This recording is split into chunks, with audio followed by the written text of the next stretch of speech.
It was your idea, Dirk. I'll give it to you because, you know, we were talking about The Forest a couple of months ago. Yeah. And, you know, both of us kind of grew up with that movie, but this one, not so much. No. Right? What's your history with Schoolgirls and Chains? It's not a very long history. I've seen it, I guess, when did that, whenever I got this release is when I saw it. The Blu-ray, right? So it's like, yeah, 2012, 2013, maybe at the earliest. I don't know. Maybe a couple years ago is when I first seen it. So yeah. What's funny with us is like we had interviewed Don Jones, like back in like 2007 or so. Mm-hmm. And at that point, Schoolgirls and Chains was impossible to see. There was no way to watch it. There wasn't a DVD of it. Right. To my knowledge, there's never been a VHS of it. I've never seen it, at least. It's known as Come Play With Us and Abducted and a plethora of other names. The Black Widow is one, and the one I think I like the most, though, is Play Dead. Yeah. I like that one, Play Dead or whatever. Yeah, that makes the most sense with the movie, really. Yeah, especially with John. Little Johnny, right? Yeah. That's a great performance, too. We'll talk about it. This is like at the peak of like the drive-in exploitation popularity, really. So these movies weren't made with a big budget or anything, made by smaller, like Mirror Releasing, I think. And I've never heard of that company before. I don't know if they've done anything else, but yeah, a lot of these smaller companies were like funded by the mafia, and they were getting and trying to make these movies on the cheap and doing these bicycle runs around to drive-in theaters across the country, and making, I mean, most of the time making bukus of money because teenagers went to these fucking drive-ins. They didn't really care what was playing. Yeah. It's a double feature most of the time. And they had to pump out the product, so these are all B movies. A lot of them. Gary Kent, man. I mean, king of the B's, right? I mean, damn near. I mean, he's one of them. Was it Stuntman 2 from way back? Even at this point, like Gary passed away a couple of years ago, but he was close, like he was getting up there. He was in his mid-90s, I think. So, I mean, he was like kind of a regular on the Don Jones movies. He was the killer in The Forest and pretty much the lead character, Frank, in this one. He's really the psychopath in this movie too. Yeah. But yeah, I mean, this movie, the plot is very basic, really. These two brothers living with their mother, their very controlling, manipulative mother. That's what you're led to believe. Oh, yeah. And they keep these young females in the basement of their compound. And, the character Johnny, which is Frank's brother, is kind of like a mentally handicapped fella. Well, I think he's like still 8 years old in his mind. In his mind, yeah. Because his mom, that was one thing Don Jones said, though. He said the whole point of the film was to show how a mother can screw up the kids. And I just wonder, like, is there something up with Don Jones and mothers? Could be. I mean, but he read an article, in the LA Times, and there was a girl parked on the freeway and she vanished. So this is how he got the idea for the film. And that's kind of how the film opens too. Yeah. And he said, what happened to this girl? And so, it's funny listening to him and Gary Kent, and he's like, so this is what got your twisted mind like going, like, Probably the most beautiful girl in the entire movie is the one from the opening scene that they kidnap and take back to their compound, and she, meets an untimely demise. I don't want to give it all away or anything, but I guess Lynn Ross, right, or Mary Lynn Rose plays Sue. She was also in Class of 1984 as Diane in that one. But yeah, she's definitely the standout. But I think they're all great. All the acting in this one, like the actresses, they're all stage actors. So, Like every one of them are from the theater, you know? Yeah. Yeah. I mean, they all do a fantastic job. I think they lead you to believe, though, that this girl is going to be like the central character. The final girl is what they're known as now, but no, I mean, they changed it up a little bit. Mm-hmm. And yeah, she is the first one that's taken out, really. And then I guess through her, you meet the other girls. There's one that's sick. Yeah, she looked like her mind's been snapped, you know. She's just just laying in the bed pretty much the whole time, right? Yeah. I'm not sure what was going on with her. The two brothers, like Frank is pretty much, he's just like the silent killer. You don't fuck with him. You don't joke around with him or anything. Yeah. And Johnny is playful like a kid, like you were saying, like an 8-year-old kid. And he comes up with these games. And this is one aspect too, and we'll get into this because this movie was 1973. Yeah. There's things that Johnny does in this that reminds you very much of what like the Hitchhiker would do in Texas Chainsaw Massacre, or exactly. Yeah. Even Jim Seedale's character in Texas Chainsaw Massacre. That laughing lunatics, you know, chop top, you know, kind of shit. And the thing that's weird about this is you've got a year on this, but you don't really have a definitive date on when this came out. They were filming Texas Chainsaw Massacre in the summer of 73. Right. It's very unlikely that Tobe Hooper saw this movie and was inspired by it. It's a very short time frame there. It's just a crazy coincidence, some of the things, you know. It is, yeah. I mean, there's a couple of things in this as well. But, you know, I was shocked when we first reviewed it because Bill Olson sent us a DVD-R of it. I was trying to find it today, but yeah, it was like a 6 months before its release on DVD. And I was expecting it to just be a piece of shit because it's never been released on VHS or anything. And the first time I saw it, man, I was impressed. I was like, oh, this is a pretty damn good movie. I'm kind of surprised, that more people don't talk about it. Why do you think that I mean, it didn't get a distribution or anything on home video until DVD? Why do you think that is? I don't know. I mean, it got a release in the UK though. It was called Abducted in the UK. So I don't know. This is better than a lot of the exploitation films, I would say. I mean, with the acting and even the setting, the house. Don Jones goes into that. He talks about that house. It was a little old woman. Let him use the house. She trusted him, fully trusted him. And she had all these old porcelain dolls, and he used them in the movie. Right. So, in like the opening credits or something, right? Right. And she completely trusted him. She had no idea what the hell they were doing in that house. Did she come back and there was a rape scene in the house and all that?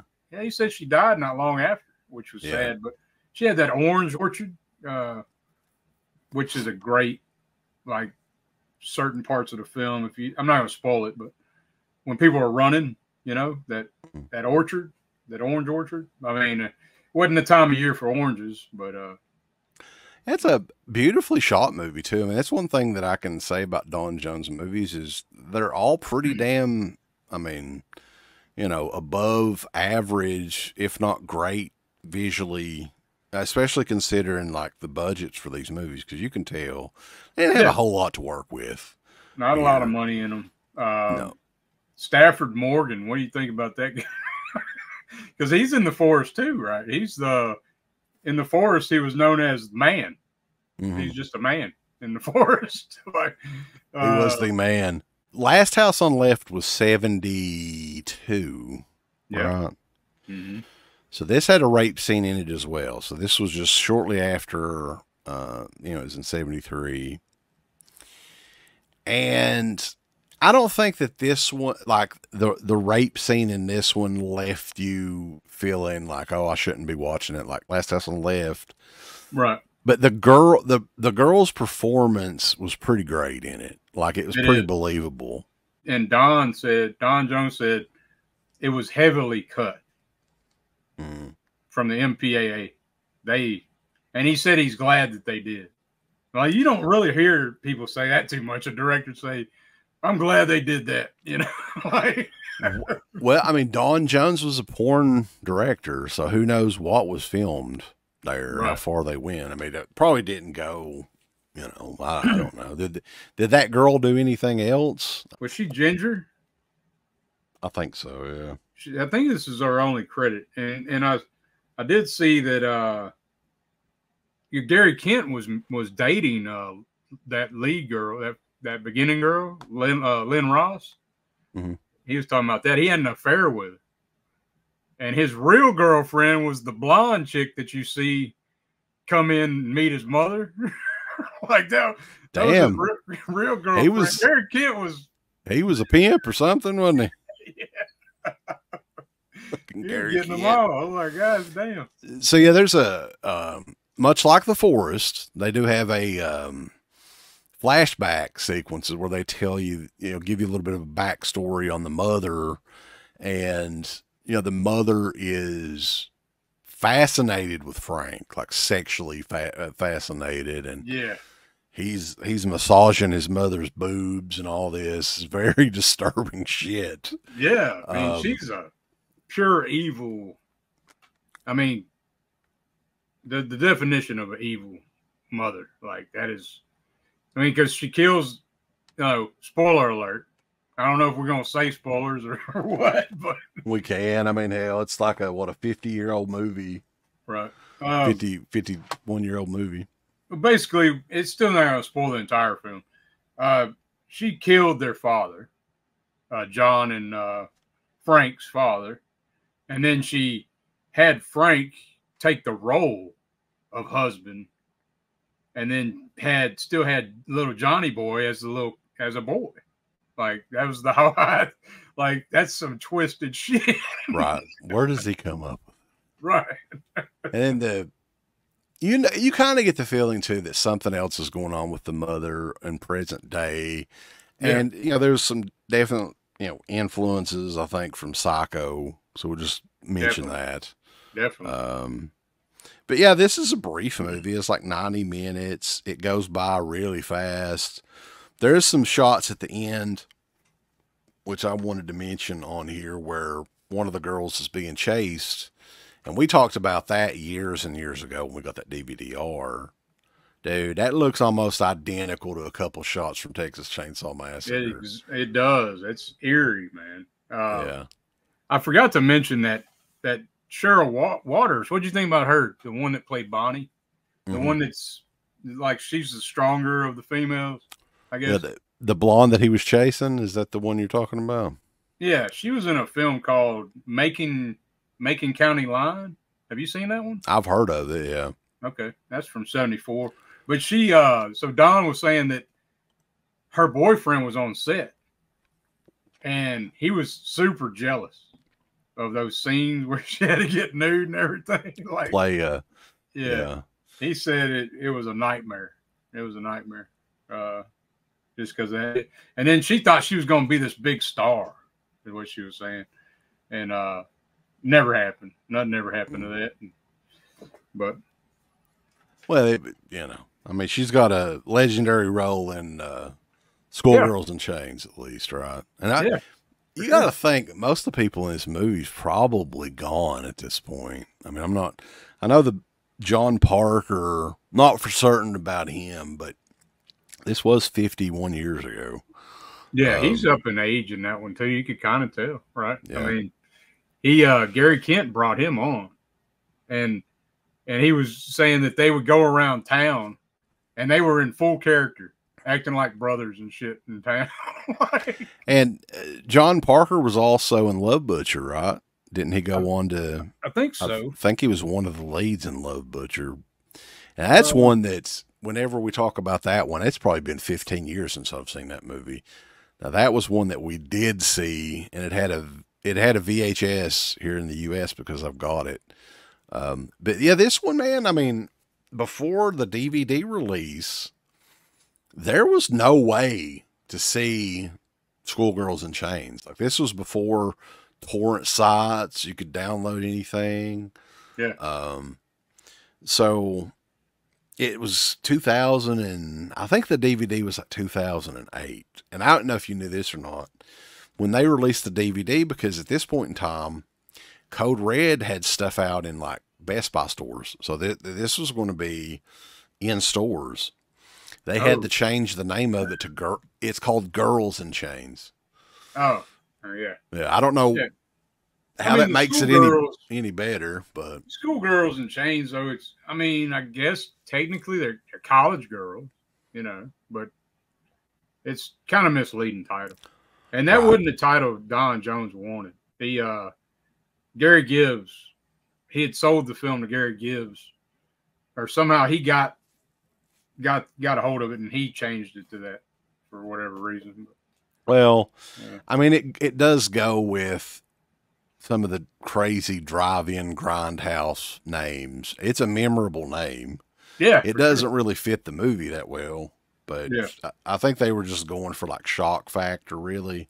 And I remember very clearly when we talked to Don Jones, I was curious as hell about Schoolgirls. Just the name. I was like, what in the hell? It is intriguing. Yeah. That's what caught my attention when I saw it. I was like, oh, what the hell is this shit? So, and there wasn't much information about it too. I mean, there's actually a couple of movies that's like that now that, well, there's one in particular Don Coscarelli did that we always talk about. It's called Jim the World's Greatest. Now, it is on YouTube, a very crappy quality version of it, but that one has never seen a release at all in the United States, still to this day. And I don't know, it was a Universal movie. What do you think it is with Coscarelli? Why he hadn't really licensed a bunch of his stuff? I don't think that one is his call, because everything else that he has come out with, like the Anchor Bay released, or, you know, Vinegar Syndrome's been releasing stuff. But this one was like a remarkable movie because it was, you know, he was 19 years old and it was a studio movie. It was Universal Pictures release. It's just weird. Like there's gotta be some sort of reason it's never came out, but Angus Scrimm is in it. I think Reggie Bannister's in it as well. Not a horror movie or a genre movie or anything, but I'd still want to check it out. Yeah. Hopefully someday somebody will do it. But yeah, I mean, Don Jones definitely has an interesting career. A lot of his stuff is still pretty difficult to find. I know we're going to at least take a look at Love Butcher coming up here in a few weeks. But yeah, I mean, it's always cool to go back and take a look at some of these movies you haven't seen in a while. Who knows if anybody will re-release Schoolgirls in Chains? Maybe someday. What do you think this 4K. One? What do you think this one pairs good with, though? I kind of think it pairs good with Mother's Day. It is kind of like it's like the bridge of the bridge between Psycho and Mother's Day is Schoolgirls in Chains, because it's similar. Yeah, it's very similar. They kind of took Psycho and just took the exploitation route with it. Oh yeah. And that Mother's, man, like I said, all these actors were theater actors. Don Jones he got them for next to nothing. And you can kind of see it though, like they're acting, like they're not acting like movie actors, I guess you'd say. It's a little different. John though, man, he's to me he's the standout in this one. I don't know how you feel about that one, but John Parker, man, he is a nut. I mean, he's very believable in the role, and some of the games that he wants to play with the girls and everything is kind of terrifying. Got a damn coat hanger, acting like he's a doctor and shit. I would love to know if there's anything, and I don't know who you would ask. You know, the Texas Chainsaw Massacre to Schoolgirls in Chains. It's so close in time frame there. Be very difficult, but man, there's stuff that's very reminiscent. It is, man. It's crazy. I was going to mention this too. That I almost. So the cinematographer Ron Garcia, he did the pilot episode of Twin Peaks. The cinematographer for Schoolgirls. Oh wow! Same guy, and he also did the feature film Fire Walk with Me. Yeah, I didn't. I think there was a famous cinematographer that did The Forest as well. It might have been him. Might have been the same guy. Possibly so. Especially down in that cellar, that one scene where it's real like disorienting and shit. Looks like a dream like Lynch almost. It looks weird down in that cellar. But yeah, I was looking though on here. Schoolgirls in Chains is 73. The Love Butcher 75. Also in 75, there's a movie called Here Comes Johnny under an assumed name. Yeah. A lot of John Holmes is in that, so I know what that is. Oh, yeah. So he was still doing like X-rated movies, directing them. He was under the name of D.E. Sinage. Oh, shit. Okay. He did Sweater Girls in 78, which that's a comedy. And I don't know how you can watch that. The Forest in 82, Lethal Pursuit in 88, and his last movie was Molly and the Ghost in 91. Molly and the Ghost, I think, is on DVD. These other movies, I don't know. But we will go with it as far as we can because this shit's fun. But yeah, man. Yeah, that is Schoolgirls in Chains. What do you think of the poster of this one, too? I got to mention that because the poster is so unusual. Yeah, it don't, it's misleading, too.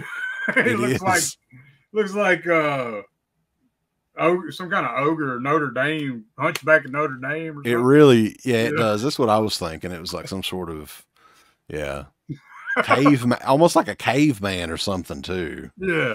Yeah. And then the girls do have chains on in the movie. They were abducted and violated, but the worst was yet to come. Give us the thumbs up. Up your butt. Like, subscribe. And if you subscribe, here's something else you can do. Once you subscribe, you can click the bell notification, right? And it'll notify you anytime that Dead Pit puts up new shit. Or don't. I really don't give a fuck. I want you to. Okay. Let's keep our community growing here on YouTube. I don't like it. I don't want you to do nothing. Listen, they need to do that, pal. No, don't you dare touch it. Thumbs up. Subscribe. And click that bell. There's all kinds of wonderful shirts over at shop.deadpit.com. Simply the best horror shirts. On TeePublic, there are others, but they all suck. You can get some Dead Pit Radio shirts. You can get Last South on the Left. The Hills Have Eyes. Texas Chainsaw. Oh, wait, you can't say Texas Chainsaw. All kinds of shirts, folks. You're gonna love them. Shop.deadpit.com. Thank you to all of our supporters on Patreon. Dead Pit on Patreon.com is the only place to check out a complete archive of the old Dead Pit radio shows all the way back from 2005 on, in addition to the midweek shows, fan commentaries, exclusive podcasts, and much more. Dead Pit on Patreon.com if you're interested. Tiers start at only $1.